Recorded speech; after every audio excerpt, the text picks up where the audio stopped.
सभी दोस्तों को मेरा राम राम। बृहस्पति के लिए बात करते हैं। अगर किसी के लगन में बृहस्पति बैठा है तो इसको कहा गया है कि सिंहासन पे बैठा साधु। यानी ऐसे व्यक्ति का स्वभाव जो होता है वो इस तरह का होता है कि वो सिंपल लिविंग हाई थिंकिंग। लेकिन ये बृहस्पति कब अच्छे फल देगा? बृहस्पति ज्ञान है। अगर आप पढ़ते रहेंगे तो ये बृहस्पति आपको अच्छे फल देगा, अन्यथा बृहस्पति अच्छे फल नहीं देगा। लाल किताब कहती है कि स्नातक तक की पढ़ाई जरूर करें। तो कहने का मतलब यही होता है कि ऐसा व्यक्ति किताबें, अध्यात्म से जुड़ी किताबें पढ़ता रहेगा और ज्ञान की चीज़ें पढ़ता रहेगा तो वो हमेशा आगे बढ़ता रहेगा। और पढ़ने का मतलब ये नहीं कि आपने फेसबुक पे, यूट्यूब पे, इन पे पढ़ाई शुरू की है, वो पढ़ाई नहीं है। उसमें बृहस्पति के साथ साथ है शुक्र का भी समावेश है और बुध का भी है, क्योंकि ये वाणी का कारक है मोबाइल जो है, और ये इलेक्ट्रॉनिक आइटम है इसलिए ये राहु भी है। चूँकि फोटोग्राफी है इसलिए शुक्र भी है। तो ये तीनों ही बृहस्पति के दुश्मन ग्रह हैं। तो अगर आप आध्यात्मिक पुस्तक पढ़ते हैं, ज्ञान की, नॉलेज की पुस्तक पढ़ते हैं, तो यहाँ बृहस्पति आपको अच्छे फल देगा। दूसरे घर में बृहस्पति वालों को चाहिए कि वो घर के आगे गड्ढा न रहने दें।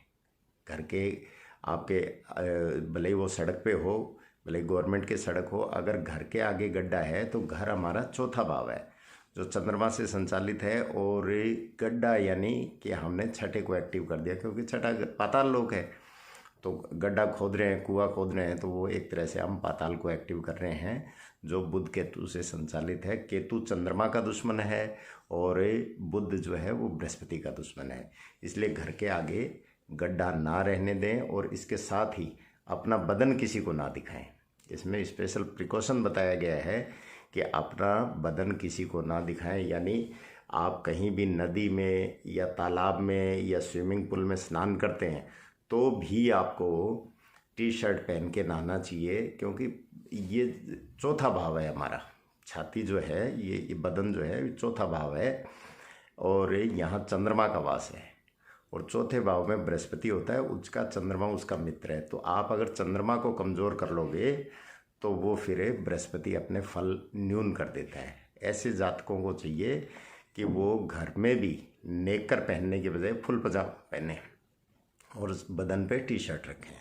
जितना वो बदन दिखाते हैं उनका बृहस्पति कमज़ोर होता जाएगा। एक लाल रंग का स्वास्तिक छाती पे बनियान के आगे ज़रूर बना के रखें, क्योंकि स्वास्तिक वो है वो बृहस्पति है और जो लाल रंग है वो मंगल है। अगर कोई स्वास्तिक नहीं बना सकता है तो सीधा लाल धागे से टेक लगा के रखेंगे तो वो भी काम कर जाएगा, क्योंकि हमें यहाँ मतलब है मंगल को लाने से। बनियान है वो चंद्रमा को रिप्रेजेंट करती है और अपने जो लाल रंग है वो मंगल को रिप्रेजेंट करता है। बृहस्पति दोनों का ही मित्र है, इसलिए ये बहुत ही अच्छे फल देने लगता है। पांचवें घर में बृहस्पति जिसके हो उनको चाहिए कि वो गुरुतुल्य व्यवहार करें। उनको कभी भी हाथ नहीं फैलाना चाहिए, क्योंकि ये शिक्षा का भाव है, सोच का भाव है। अगर सोच बृहस्पति जैसी ही होगी, गुरु ज्ञान का कारक है, वो ज्ञान देते रहें, सोच वैसी बनाएं, गुरु तुल्य रहें, हाथ ना फैलाएं, क्योंकि गुरु का काम नहीं है हाथ फैलाना, गुरु का काम है हमेशा देते रहना। तो वो देते रहें। हाथ फैलाने का मतलब है कि उन्होंने एक तरह से राहु को एक्टिव कर लिया या केतु को एक्टिव कर लिया। जो हाथ फैलाना मतलब एक तरह से भीख मांगना ही होता है, तो उससे वो बृहस्पति जो है वो खराब हो जाएगा। ऐसे लोगों को मंदिर का प्रसाद नहीं खाना चाहिए। क्यों? क्योंकि वही बात आती है कि गुरु कभी भी हाथ नहीं फैलाता। तो मंदिर का अगर वो प्रसाद खाते हैं तो वो एक तरह से हाथ फैलाना हो गया। ऐसा नहीं है कि आप घर के मंदिर का ना खाएं, घर में कोई प्रसाद बनता है वो ज़रूर खाएं, बाहर से आए हुए प्रसाद की बात है। और बाहर का प्रसाद तो जो आपके सर्वमान्य देवता हैं, जैसे हनुमान जी हैं, दुर्गा जी हैं, शिव जी हैं, कृष्ण जी हैं, जो सर्वमान्य देव हैं, उनका प्रसाद तो आप खा सकते हैं। बाकी जैसे किसी के घर में भूमिया जी होते हैं, किसी के घर में कोई अपने कुल देवता होते हैं, उनका प्रसाद आप खाते हैं तो वैसे ही आपके ऋण चढ़ता है।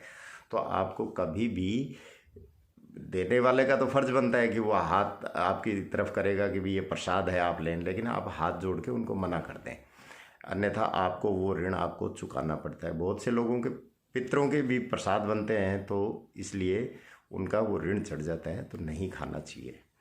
इसके बीच में तीसरे बृहस्पति का मैं बताना भूल गया। तीसरे घर में बृहस्पति जिनके बैठा हो तो ऐसे लोगों को चापलूसी चमचागिरी न तो करवानी चाहिए और न ही करनी चाहिए। क्यों? क्योंकि अगर वो चापलूसी करते हैं या करवाते हैं तो बुध एक्टिव होता है। बुध एक्टिव होता है तो ये बुध से संचालित घर है, तो बृहस्पति की सारी एनर्जी को वहाँ से वो निकाल देगा। तो इसलिए इन लोगों को कभी भी चापलूसी नहीं करवानी चाहिए, न करनी चाहिए। इसके साथ ही ऐसे लोगों को खाने पीने का विशेष ध्यान रखना चाहिए, क्योंकि ये मंगल का घर भी है। अगर आपका मान लो पेट बढ़ने लग गया, तोंद बढ़ने लग गई, तो यहाँ आपको मंगल के उपाय करना जरूरी हो जाता है, अन्यथा ये बृहस्पति खराब हो जाएगा। छठे घर में बृहस्पति, छठा घर है बुध और केतु से संचालित है। यहाँ बृहस्पति केतु का तो मित्र है, लेकिन बुध का ये दुश्मन है। तो यहाँ अगर बृहस्पति हो तो मुर्गा जो होता है उसको, मुर्गे या मुर्गियों को आप मक्की के दाने अगर आप खिलाते हैं तो यहाँ बृहस्पति अच्छे फल देगा। या फिर आप हर महीने एक गुरुवार को कम से कम चने की दाल मंदिर में ज़रूर दे के आएँ, या किसी पुजारी, जो कोई बुजुर्ग पुजारी हो जिसके बाल वगैरह भी सफ़ेद हों, जो बृहस्पति का प्रतीक हो, उसको अगर आप महीने में कम से कम एक गुरुवार अगर देते रहते हैं चने की दाल, तो यहाँ बृहस्पति अच्छे फल देगा। सातवें घर का बृहस्पति, अगर यहाँ आप चालाक नहीं हैं, अगर यहाँ आप बेसन की चीज़ें इस्तेमाल करते हैं, अगर यहाँ आप तली भुनी चीज़ें इस्तेमाल करते हैं, अगर यहाँ आप मूर्तियाँ घर में इकट्ठी कर लेते हैं, चित्रों की बात नहीं कर रहा, देवीय मूर्तियाँ जो होती हैं, पत्थर की मूर्तियाँ, वो इकट्ठी कर लेते हैं, कपड़े का दान कर देते हैं, तो ये बृहस्पति आपको खराब करेगा। अत्यधिक मंदिर जाने से भी बृहस्पति आपको खराब करेगा। क्यों? क्योंकि ये शुक्र और बुध से संचालित है। सातवां घर जो है, शुक्र इसका मालिक है और बुध इसका कारक है, और दोनों ही बृहस्पति के दुश्मन है। अगर बृहस्पति को बढ़ावा दे दिया मंदिर जाके मूर्तियाँ इकट्ठी करके, तो ये आपको स्थान हानि तो करता ही है। तो पत्नी को पीड़ा, व्यापार में परेशानी, और एक समय ऐसे लोगों का ऐसा आता है कि घर के बच्चे भी इज्जत नहीं करते, तो बृहस्पति स्थान हानि तो करता ही है।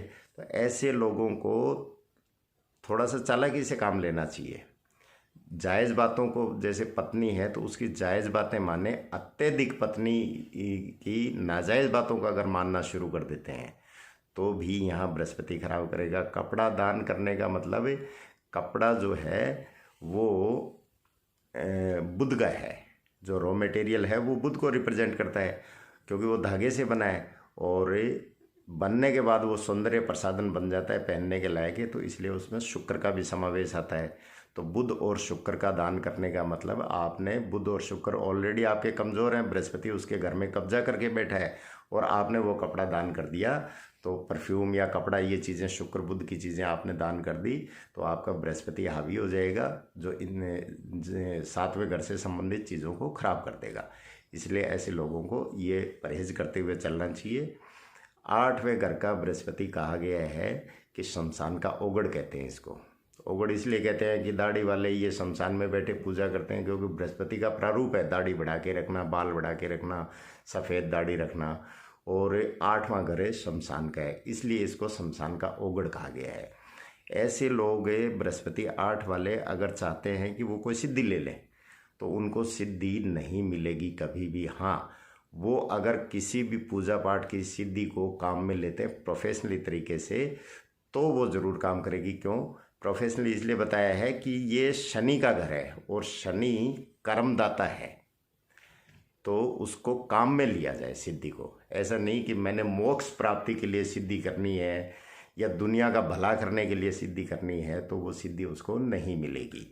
और वैसे अगर पूजा करते हैं और उसको प्रोफेशनली तरीके से काम में लेते हैं, जैसे ज्योतिष वगैरह, तो वो ज़रूर काम करेगी और फ़ायदा भी बहुत होगा। ऐसे लोगों को सोने की चैन या सोने का टुकड़ा गले में ज़रूर रखना चाहिए। जो सोना नहीं पहन सकते हैं वो पीला धागा पहन के रखें, चमकदार पहन ले थोड़ा रेशमी, तो उनको बृहस्पति के फल अच्छे मिलेंगे। 9वें घर में बृहस्पति वालों को गंगा जल के छींटे दे के कपड़े पहन लेना या गंगा जल की 2-4 बूंदें ले लेना, तो इससे 9वां घर खुद का बृहस्पति का है, कारक भी बृहस्पति है, इसलिए यहाँ चंद्रमा की थोड़ी सहायता ले ली जाए तो ज़्यादा अच्छा है। गंगा जल जो है चंद्र बृहस्पति का मिश्रण है, क्योंकि वो पानी है इसलिए चंद्रमा है, और वो पवित्र स्थान का है इसलिए वो बृहस्पति है। 10वें घर के बृहस्पति वालों को डिप्लोमेटिक होना चाहिए, चालाक होना चाहिए, चुस्त होना चाहिए, फुर्तीला होना चाहिए। इनके कर्म ऐसे रहे होते हैं पूर्व जन्म में, क्योंकि कर्म भाव में बृहस्पति बैठा है, तो पूर्व जन्म में भी इन्होंने कहीं ना कहीं बहुत अच्छी पूजा पाठ की होती है, अध्यात्म से जुड़े होते हैं, तो वो पिछले कर्म पीछा नहीं छोड़ते और वो अध्यात्म की ओर दौड़ता है व्यक्ति। वो जहाँ उसको मंदिर दिखेगा वहाँ जाएगा, जहाँ कहीं कथा पढ़ी जा रही होगी वहाँ चला जाएगा, मतलब उसका मन जो है अध्यात्म से बड़ा जुड़ता है। और वो जितना अध्यात्म से जुड़ता जाता है तो दाल रोटी तो यहाँ बृहस्पति दे देता है। क्यों? क्योंकि ये शनि का घर है, तो शनि यहाँ बृहस्पति के सामने जैसे मौन मूक है। जैसे हमारे बुजुर्ग भले ही कुछ भी नहीं जानते हो, अगर वो कुछ कहें तो जी हुजूरी करके हाँ ना करके, भले ही गुस्सा आ रहा हो लेकिन हम निकल जाते हैं एक तरह से, हाथ तो नहीं उठाया जा सकता। तो वही कंडीशन होती है बृहस्पति के सामने। शनि मौन रहता है एक तरह से, लेकिन शनि अपने फल नहीं देता और शनि के पीछे शुक्र आता है।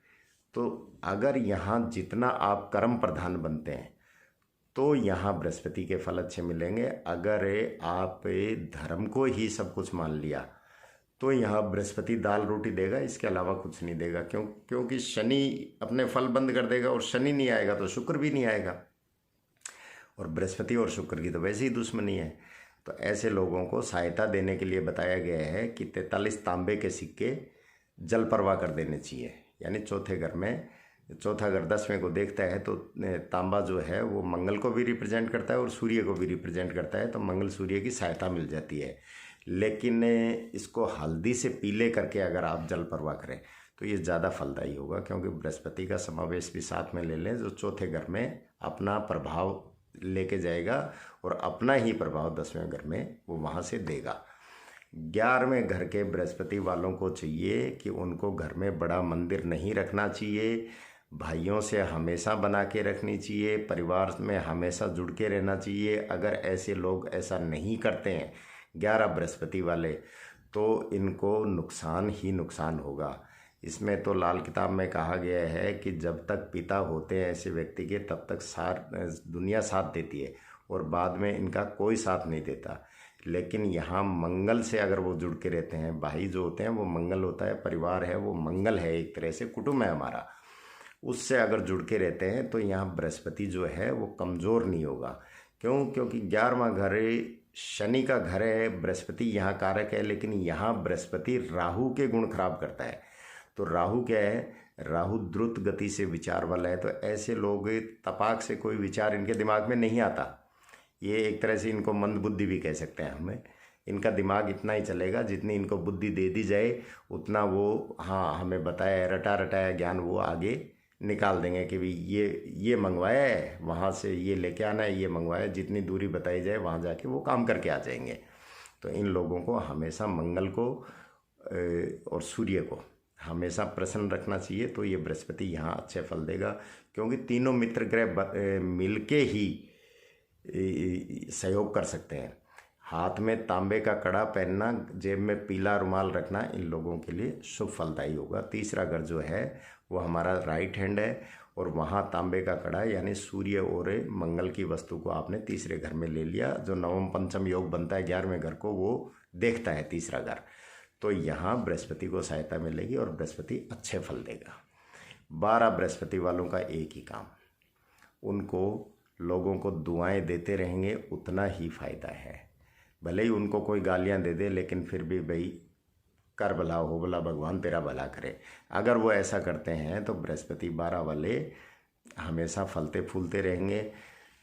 जहाँ 12वां घर राहु का भी है, तो बृहस्पति अगर 12वें घर में बैठा है तो वहाँ वो ये मौन रहता है। तो ऐसे व्यक्तियों को मौन रह के ही काम करना चाहिए, क्योंकि बृहस्पति मौन बैठा है तो उनको भी मौन रह के काम करना चाहिए। चलना ज़्यादा चाहिए, बोलना कम चाहिए, और लोगों को दुआएं देते रहना चाहिए। तो बृहस्पति यहाँ अच्छे फल देगा। इस तरीके से आप भी 1 से लेके 12 तक, लगन से 12 तक के कहीं भी आपका बृहस्पति बैठा है तो इस कर्मानुसार आप भी अपने उपाय कर सकते हैं और आपको लाभ जरूर होगा। आप करके देखें। नमस्कार, धन्यवाद।